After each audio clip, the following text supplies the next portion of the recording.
اللهم صل على سيدنا ومولانا محمد وعلى آل سيدنا محمد وبارك وسلم تسلیما. بسم اللہ الرحمن الرحیم. تو ان ادلہ کا ذکر ہو رہا ہے جو مختلف فی ادلہ ہے. پہلے آپ لوگوں نے متفقن ادلہ پڑھے، ادلہ شرعیہ، کتاب اللہ، سنت، اجماع، قیاس. پھر اب ہم پڑھ رہے ہیں مختلف فی ادلہ، جس میں ائمہ کے اختلاف ہے کہ یہ دلیل ہے کہ نہیں، حجت ہے یا نہیں. تو ہم نے استحسان پڑھ لیا. آج ہم پڑھیں گے مصالح مرسلہ. تو مصالح مرسلہ کس کو کہتے ہیں، اس کی تعریف کیا ہے؟ تو مصالح مرسلہ ان مصلحتوں کو کہتے جو شریعت کے عمومی مزاج سے موافقت رکھتی ہو، لیکن متعین طور پر ان کے معتبر ہونے یا ناقابل اعتبار ہونے کا نص میں ذکر نہ ہو.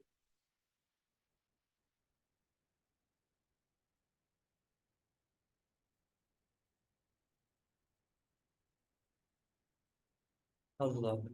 لیکن متعین طور پر ان کے معتبر ہونے یا ناقابل معتبر ہونے کا نص میں ذکر نہیں ہے، لیکن شریعت کے مزاج کے مطابق ہے کہ ایسا ہونا چاہیے، اور شریعت کے ساتھ اس کا ظاہراً طور پر کوئی ٹکراؤ نہیں ہے. جیسے سکوں کا جاری کیا جانا، جیسے سکے ہیں، پاکستانی کرنسی ہے، تو پہلے تو سونا چاندی کے ساتھ خرید و فروخت کیا جاتا تھا. اب سکوں کا جاری کیا جانا، قید خانے ہیں، زمین کے خرید و فروخت کا معاملات کی رجسٹری کا جو نظام ہے، ٹریفک کی اصول و قواعد ہے، دفاعی ٹیکسوں کا نفاذ ہے، ٹول ٹیکس وغیرہ، یہ جو مختلف قسم کی چیزیں ہیں، یہ مصالح مرسلہ مالکیہ کے ہاں مستقل دلیل شرعی ہے. مصالح مرسلہ مالکیہ کے ہاں مستقل دلیل شرعی.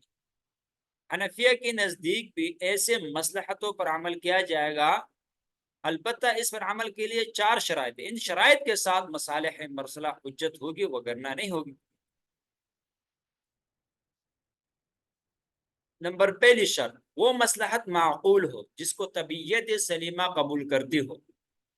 وہ مصلحت معقول ہو، عقل میں آنے والی کہ یار ایسا ہونا چاہیے، اور طبیعت اس کو قبول کرتی ہو. وہ مصلحت عملاً پائی جاتی ہو، محض موہوم نہ ہو، خارج میں پائی بھی جائے، وہ موجود بھی ہو، اس کی ضرورت بھی ہو. وہ مصلحت عام ہو، کسی خاص شخص کے مصلحت ملحوظ نہ ہو، عام ہو، ہر شخص کا اس کے ساتھ تعلق ہو، واسطہ ہو. تو ایسے مصلحت ہو کسی خاص شخص کے ساتھ ملحوظ نہ ہو اس کا تعلق. نمبر 4، شریعت میں نہ اس کے معتبر ہونے کا صراحتاً ذکر ہو، اور نہ اس کو نامعتبر قرار دیا گیا ہو. شریعت میں نہ اس کے معتبر ہونے کا صراحتاً ذکر ہو کہ یہ مصلحت معتبر ہے، یہ ذکر نہیں ہے، اور نہ اس کے نامعتبر ہونے کا صراحتاً ذکر ہو. تو ان 4 شرائط کے ساتھ مصالح مرسلہ احناف کی نزدیک حجت ہوگی. مالکیہ کے نزدیک تو مطلق حجت ہے.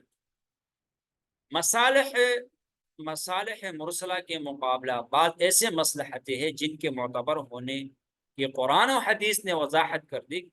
یہ مصالح معتبرہ کہلاتی ہے، مصالح مرسلہ نہیں کہلائی.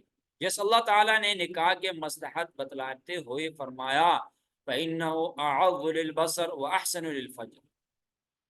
یہ نکاح کرنا آنکھوں کو جھکا دینے کا سب سے اعلیٰ عمدہ ذریعہ ہے. وَأَحْسَنُ لِلْفَرْجِ، اور شرمگاہ کی حفاظت کرنے والی ہے عمدہ طریقے سے. اسی مصلحت کو سامنے رکھتے ہوئے فقہاء نے مختلف حالتوں میں نکاح کا حکم متعین کیا. آدمی کی حالت کو دیکھ کر تو متعین کیا. اس طرح نکاح واجب ہے عند توقان، یعنی اس طرح بعض حالتوں میں سنت ہے، بعض حالتوں میں سنت مؤکدہ ہے، بعض حالتوں میں نکاح کرنا فرض ہے. 4 حالتیں ہیں. اسی طرح بعض حالتوں میں نکاح کرنا حرام ہے، بعض حالتوں میں نکاح کرنا مکروہ ہے. تو جب آدمی عورت کی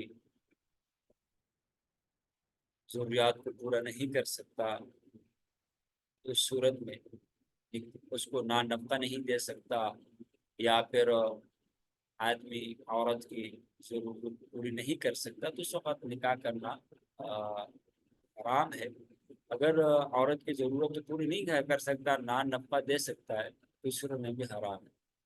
لیکن عورت کی ضرورت بھی پوری کر سکتا ہے، نان نفقہ بھی دے سکتا ہے، اور حالت جو ہے اگر وہ نکاح نہ کرے اور نکاح میں پڑھنے کا ظن غالب ہو تو سقط کرنا واجب ہے، جس کو عند توقان کہتے ہیں۔ اگر یقین ہو تو سقط کرنا واجب ہے، ساتھ ساتھ نان نفقہ بھی دے سکتا ہو اور اس کو حقوق بھی پورا کر سکتا ہو۔ تو مختلف حالتوں میں نکاح کا حکم متعین کیا فقہا نے۔ اسی طرح بعض مصالح وہ ہے جن کے معتبر نہ ہونے کتاب و سنت میں صراحت کر دی گئی کہ یہ مصلحت معتبر نہیں ہے، جیسے شراب میں بعض فوائد بھی ہے، لیکن اللہ تعالیٰ نے اسمہما اکبر من نفع ما فرما کر اس مصلحت کی نفی کر دی کہ شراب میں جو منفعت ہے تو اس کے جو گناہ ہے ان کے منفعت سے زیادہ ہے، لہذا اس کے منفعت کا اعتبار نہیں کیا، کہہ کر اشارہ فرما دیا کہ ان مصلحتوں کا اعتبار نہیں ہے، ان کو مصالح ملغات کہا جاتا ہے، لغو ہے، اس کا کوئی اعتبار نہیں، ان کا کوئی اعتبار نہیں ہے۔ اب تیسری قسم ادلہ مختلف فی میں سے تیسری قسم عرف ہے، کسی فعل یا قول کے بابت عامت الناس کی طریقے کو عرف کہتے ہیں۔ عرف کی تعریف کیا ہے؟ کسی قول یا فعل کے بابت عامت الناس کی طریقے کو عرف کہتے ہیں۔ عامت الناس، عام لوگوں کے درمیان ایک فعل ہے یا ایک قول ہے اور ان میں عام استعمال ہوتا ہے تو یہ عرف ہے۔ عرف کو حکم شرعی کے متعین کرنے میں بڑی اہمیت حاصل ہے، اور بہت سے احکام عرف کی وجہ سے معتبر قرار دی جاتے ہیں کہ عرف کا استعمال ہے، یمین میں اکثر عرف کا اعتبار کرتے ہیں۔ تو عرف کی قسمیں ہیں، عرف کی بنیادی طور پر دو قسمیں ہیں، عرف قولی، عرف فعلی۔ بیان و تعبیر میں عام لوگوں کے استعمال کو عرف قولی کہتے ہیں، قول قول سے ہے، لہذا بیان و تعبیر میں کہ وہ کس لفظ کو کیسے استعمال کرتے، کیسے تعبیر کرتے، تو یہ عرف قولی ہے۔ جیسے مچھلی پر لحم کا اطلاق کیا جانا یا نہ کیا جاتا، تو جس عرف میں مچھلی پر لحم کا اطلاق کرتے ہیں وہ لحم ہوگا، جس عرف میں نہیں کرتے وہاں نہیں ہوگا۔ یا جیسے لفظ حرام سے طلاق کا معنی مراد لینا، تو لفظ حرام سے طلاق کا معنی مراد لیا، یا جیسے موجودہ دور میں طالب علم سے ان لوگوں کو مراد لیا جانا جو باضابطہ کسی درسگاہ میں زیر تعلیم ہو، تو یہ عام عرف میں یہی ہے، جو طالب علم کہا جاتا ہے اب یہاں پہ تو اس سے مراد وہی ہے جو کسی مدرسے میں جا کے اس میں داخلہ لے اور پڑھ رہا ہو۔ آج سے کچھ پہلے زمانے میں طالب علم ایک ایک استاذ کے پاس جاتے تھے، ان کے پاس پڑھ کے آتے تھے، وہ طالب علم کہلاتے۔ اسی طرح جیسے کہ اگر کوئی کہے کسی عرف میں یہی ہے، حرام بول کر طلاق مراد لیتے ہیں، تو اس میں عرف کا اعتبار ہوگا، آدمی کے کہہ دیا عورت کو انت علیہ حرام، اس عرف میں حرام سے طلاق مراد دیتے ہیں، تو یہاں طلاق مراد ہوگی۔ دوسری قسم عملی اعتبار سے عام لوگوں کی طریقے کو عرف فعلی کہتے ہیں۔ عملی اعتبار سے کو لوگوں میں کوئی کام، عمل کے اعتبار سے کہ وہ کام کر رہے ہیں اور معروف کام ہے، یہ عرف فعلی۔ جیسے کسی علاقے میں مہر کے خاص مقدار معجل ادا کیا جاتا ہے، مہر کی خاص مقدار بعض مقدار کو معجل ادا کیا جاتا ہے، یا جیسے مشینریز کی خرید و فروخت میں ایک مدت کی گارنٹی دی جاتی ہے، تو یہ عرف فعلی ہے۔ وسعت اعتبار سے عرف کے دو قسمیں ہیں، عرف عام، عرف خاص۔ مختلف علاقوں کے عام لوگوں کے عرف اور طریقوں کو عرف عام کہتے ہیں، جیسے استثناء ہے یا بعض دو بڑے شہروں میں دکانات اور مکانات کی پگڑی ہے، تو استثناء پر کوئی چیز تیار کروانا، آرڈر پر کوئی چیز تیار کروانا، تو یہ عام عرف ہے۔ اسی طرح بعض دو بڑے شہروں میں دکانات و مکانات کی پگڑی، پگڑی کہتے ہیں اگر مثلاً مالک کی دکان نے دکان بنوائے تو وہ آگے کرائے پر دیتا ہے، لیکن کرائے سے پہلے وہ کچھ رقم لیتا ہے تو وہ پگڑی کہلاتا ہے، اور اس آدمی کو پھر کرائے پر دیتے ہیں اور ریٹ بھی کم کر دیتے کرائے کا، اور اسی کو ترجیح دیتے جو پگڑی جمع کرتا ہے۔ لہذا یہ پگڑی کا جو حکم ہے یہ درست نہیں ہے جو جمع کرواتے پیسے. لہذا اب جو یہ دکان ہے اب اس کا مالک وہی ہے جنہوں نے آگے کرائے، اور یہ آدمی اس کا مالک نہیں ہے، یہ آگے کرائے پر نہیں دے سکتا. اور جب اس معاملے کو ختم کرے گا تو جو پگڑی اس نے جمع کروائی ہے تو وہ واپس لے گا، اور جتنی وہ آج اس نے جمع کروائی وہ واپس لے گا. اور اگر یہ اس دکان کا مالک بننا چاہتا ہے تو اس کی جو قیمت ہے وہ جمع کروائی، یہ مالک بن جائے گا. یا یہ مدت طویل مدت کا کرائے پر لے لے، یہ صورت درست ہے کہ وہ 10 سال 20 سال 50 سال تک اس کو کرائے پر لے لے. لیکن یہ پگڑی جمع کروانے ایڈوانس میں کسی خاص علاقے یا خاص پیشہ اور طبقہ کے طریقے کو عرف خاص کہتے ہیں. خاص علاقہ ہے، خاص پیشہ کے لوگ ہے، طبقہ ہے، جیسے علماء ہے، طلباء ہے، اسی طرح یہ لوگ ہیں تو ان کے عرف کو عرف خاص کہتے ہیں. جیسے اہل عراق کا عرف ہے کہ گھوڑے کو دابا کہتے ہیں، گھوڑے کو دابا کہتے ہیں. حرمین شریفین میں آج کے لیے عرف ہے کہ سالن کی خریداری پر روٹیاں مفت دی جاتی، خواہ کھانے والا کتنے ہی روٹیاں کھائے. یہاں بھی پہلے روٹیاں مفت دی جاتی تھی جب آٹا سستا ہوتا تھا، سالن کا ریٹ لگتا تھا. عرف کے معتبر ہونے یا نہ ہونے کے اعتبار سے بھی تو عرف کی دو قسمیں کہتے ہیں. وسعت کے اعتبار سے عرف کی دو قسمیں ہیں. آپ کہہ رہے کہ عرف کے معتبر ہونے یا نہ ہونے کے اعتبار سے بھی دو قسمیں ہیں. پہلے ہم نے پڑھا تھا عرف کی بنیادی طور پر دو قسمیں، عرف کی دو قسم بتائے، عرف قولی، عرف پہلی. پھر اس کے بعد آتا کہ وسعت کے اعتبار سے عرف کی دو قسمیں ہیں، عرف عام، عرف خاص. پھر یہاں کہتے ہیں عرف کے معتبر ہونے یا نہ ہونے کے اعتبار سے دو قسمیں، عرف صحیح یا عرف فاسد. عرف صحیح اور عرف فاسد. عرف صحیح کس کو کہتے ہیں کہ لوگوں کا وہ طریقہ ہے جو نص یا اجماع کے خلاف نہ ہو. جیسے استثناء کے معاملات میں کچھ رقم کا پیشگی دینا. بعد عرب علاقوں میں عورت اس وقت رخصت ہو کر شوہر کے گھر جانا جب کس کے مہر کا کچھ حصہ وصول ہو گیا ہو. ہمارے پٹھان بھائیوں میں ایسے ہوتا ہے کہ وہ کچھ مہر کو ایڈوانس میں لے لیتے. لہذا یہ عرف صحیح ہے کہ یہ کوئی نص یا اجماع کے خلاف نہیں ہے. نص سے مراد قرآن اور حدیث کی آیت ہے. اس طرح آگے اجماع بھی وہ نص کے اندر آگے، لیکن اس کے آگے مزید وضاحت کر دی اجماع بھی نص میں داخل ہے. تو نص سے مراد قرآن کی آیت اور حدیث ہے، اس کے خلاف. اس طرح اجماع کی بھی خلاف نہ ہو. عرف فاسد لوگوں کا وہ طریقہ ہے جس سے کوئی حلال حرام یا حرام حلال قرار پاتا ہو. لوگوں کا وہ طریقہ ہے جس سے کوئی حلال حرام یا حرام حلال قرار پاتا ہو. حلال کو حرام کر دیا، حرام کو حلال کر دیا.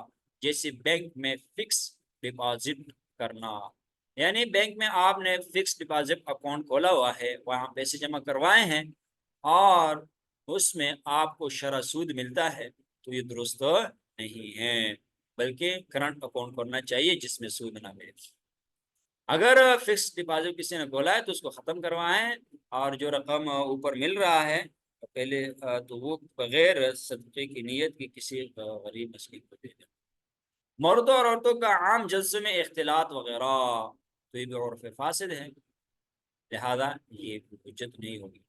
عرف صحیح کا اعتبار اور عرف فاسد کا اعتبار نہیں ہے. عرف صحیح کا اعتبار ہے، عرف فاسد کا اعتبار نہیں ہے. عرف کے معتبر ہونے کے شرط، عرف کے معتبر ہونے کے لیے 4 شرائط. جب یہ 4 شرائط پائی جائے گی وہ عرف معتبر ہوگا، وگرنہ نہیں. عرف پر عمل کرنے کی وجہ سے کوئی نص معطل نہ ہوتی ہو، عرف پر عمل کرنے کی وجہ سے کوئی نص کا حکم ختم نہ ہوتا ہو، ان کی وجہ سے نص کے حکم پر عمل نہ ہوتا. عرف نص کے خلاف نہ ہو، عرف کیا ہو؟ نص کے خلاف نہ ہو.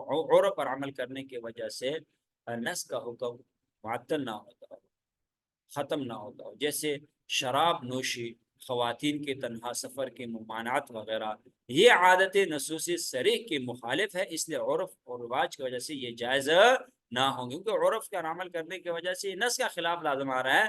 لہذا جہاں پر بھی نص کا خلاف ہو، قرآن حدیث کے خلاف ہو، عرف اس پر عمل نہیں کیا جائے گا. عرف صراحت کے خلاف نہ ہو، عرف ہو صراحت کے خلاف نہ ہو. جیسے بعض اشیاء کی خریداری میں عرف ہے کہ سامان کے پہچاننے میں، سامان کے پہنچانے میں جو اخراجات ہوتے وہ بائیں اٹھاتا ہے. کیا ہے؟ بعض اشیاء کی خریداری میں عرف ہے کہ سامان کے پہنچانے میں جو اخراجات ہوتے وہ بائیں اٹھاتا ہے، یہ عرف ہے. اب اگر معاملے کے وقت بائیں نے اس کی خلاف صراحت کر دی ہو تو یہ عرف معتبر نہ ہوگا.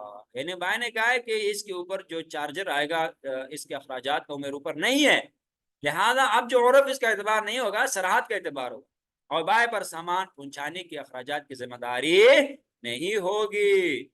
نمبر 3، عرف معاملے کے وقت رہا ہو، معاملے کے وقت تک یہ عرف رہا ہو. جیسے بعض چیزوں کے اقساط پر فروخت کا عرف ہے کہ بعض چیزوں کو قسطوں پر فروخت کرتے عرف، لیکن ہوا یہ کہ جس وقت معاملہ طے پایا تھا اس وقت یہ صورت مروج نہیں تھی. بعد کو اقساط پر قیمت ادا کرنے کی صورت مروج ہوئی تو اب اس معاملے میں اقساط پر ادائیگی کا عرف معتبر تھا.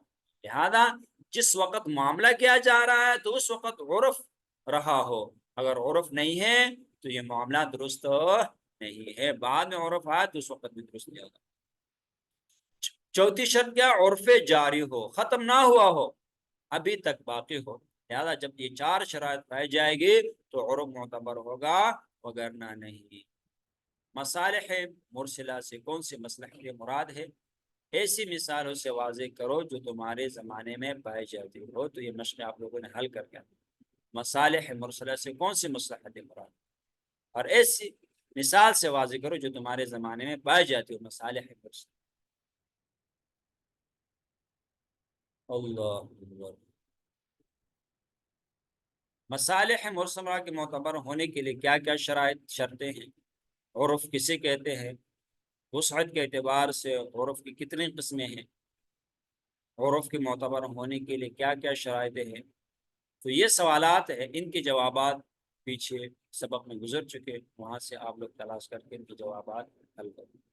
آج کل عام طور پر لوگ پھل نکالنے سے پہلے ہی پھل فروخت کر دیتے ہیں، حالانکہ حدیث میں ایسے بحث سے منع کیا گیا، تو اس عرف کا اعتبار کیا جائے گا یا نہیں؟ لہذا یہ نص کے خلاف ہے تو اس عرف کا اعتبار نہیں کیا جائے. وآخر دعوانا ان الحمد للہ رب العالمین.